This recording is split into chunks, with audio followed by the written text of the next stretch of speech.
13 साल की उम्र में ही अपने फादर को खोया। सही शब्दों में कहूँ तो मैं अनाथ हो गई थी। अपने पापा की प्यारी लाडली, उनके घर की जो सोन चिड़ैया थी, वो बल्कि स्थिति हो जाती थी कि कभी चावल खत्म तो कभी ग्रेजुएशन विथ डिस्टिंक्शन पास किया मैंने। इसी बीच आगे की पढ़ाई पटना यूनिवर्सिटी में एडमिशन। नमस्कार। आज हम जिस मेहमान से आपको बात करवाने जा रहे हैं वो पूर्व की वीडियो रह चुकी है। हम इनसे सीधी बात करते हैं कि इन्होंने किस तरह से काफ़ी समस्या का सामना करते हुए इन्होंने पढ़ाई भी किया, अपने परिवार को इन्होंने संभाला भी और समाज के हित के लिए काम भी किया। मैडम, स्वागत है हमारे इस कार्यक्रम में। धन्यवाद। कैसा रहा ये सफर? काफ़ी मुश्किल का सामना आपने किया, हमारे दर्शकों को बताएं। जी, सबसे पहले मैं निराला जी की एक पंक्ति को जरूर उद्धृत करूंगी कि दुखी ही जीवन की कथा रही, क्या कहूँ आज जो नहीं कही। 13 साल की उम्र में ही अपने फादर को खोया मैंने।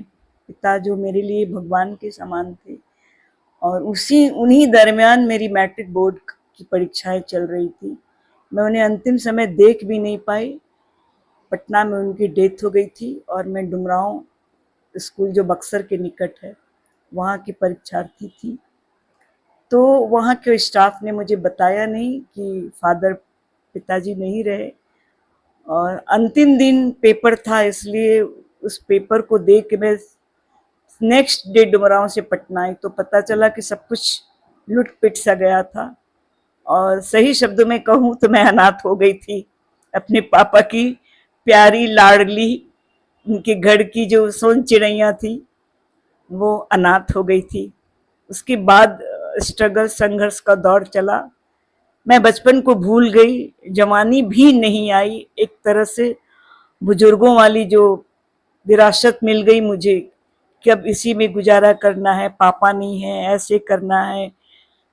तो 2 साल काफ़ी तकलीफ में रही। जब पापा को पेंशन नहीं मिला तब तक काफ़ी परेशानी में, बल्कि स्थिति हो जाती थी कि कभी चावल खत्म तो कभी आटा खत्म। भैया की जॉब से उनके पैसे से सब कुछ चलता था।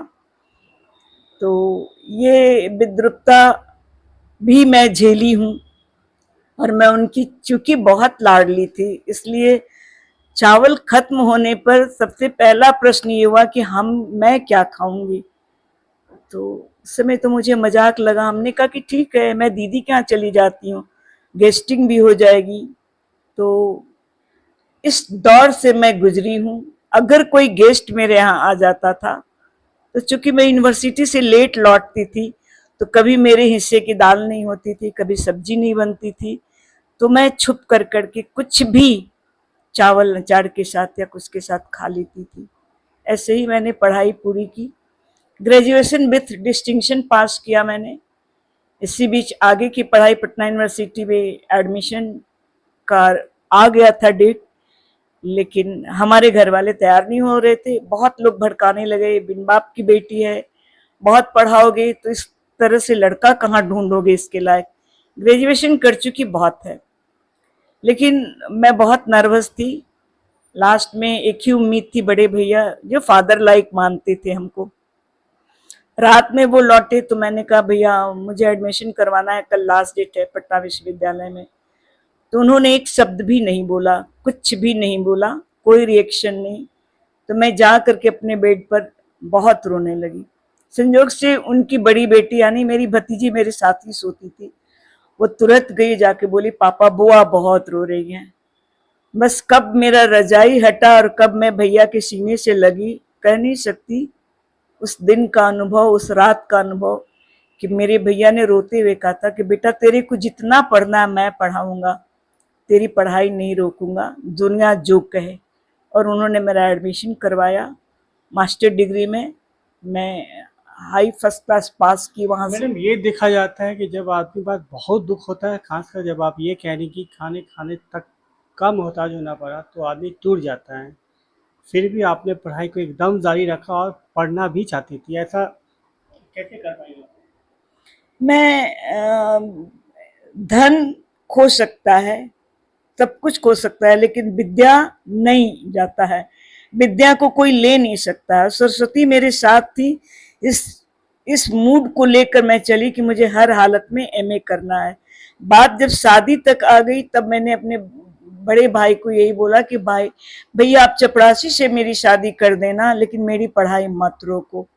तो इसी बेस पर मेरा एडमिशन हुआ और मैं master degree first class secured की पटना यूनिवर्सिटी से हिंदी साहित्य में। और सच पूछा जाए तो 10 नंबर मुझे इस मास्टर डिग्री का ही मिला। और संजोग से मेरे हस्बैंड भी थे, वो चपरासी नहीं, फिजिक्स के प्रोफेसर, भागलपुर यूनिवर्सिटी के एचओडी, जिन्होंने मुझे पीएचडी करवाया। तो सारी दुविधाएं धरी की धरी रह गई, मेरी पढ़ाई निर्विरोध चलती रही। डॉक्टरेट करने के बाद ही मुझे बिहार सरकार में जॉब मिला और मैं बखूबी 37 साल मैंने नौकरी की।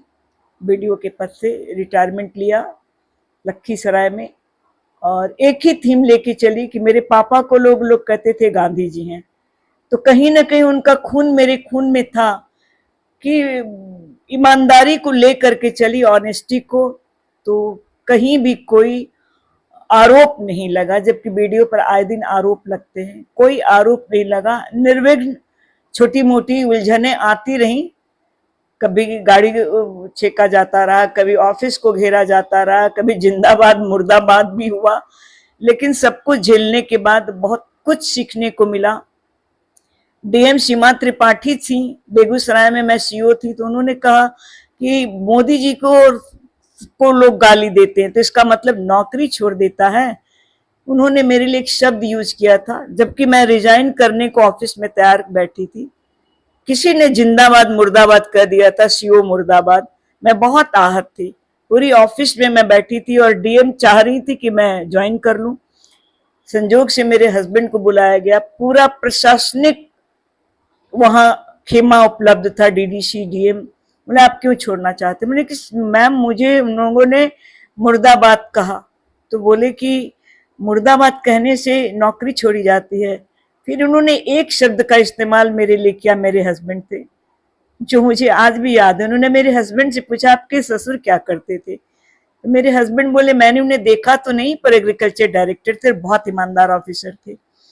तो बोले कि इनका कितना नंबर था? तो मैं एक बार बड़ी बड़ी नजरों से डीएम सीमा त्रिपाठी की तरफ देखी कि वो उनको मेरा एप्लीकेशन एक्सेप्ट नहीं करके फालतू सवाल क्यों पूछ रही है कि आप कितने भाई बहन थे। लेकिन उनके इसी प्रश्न पर जितने लोग थे, डीडीसी वगैरह, सारे लोग हंसने लगे। मेरे हस्बैंड भी हंस के बोले कि मैडम मैं समझ गया आप क्या पूछना चाहती हैं। मतलब कि मैं सबसे छोटी थी अपने भाई बहनों में।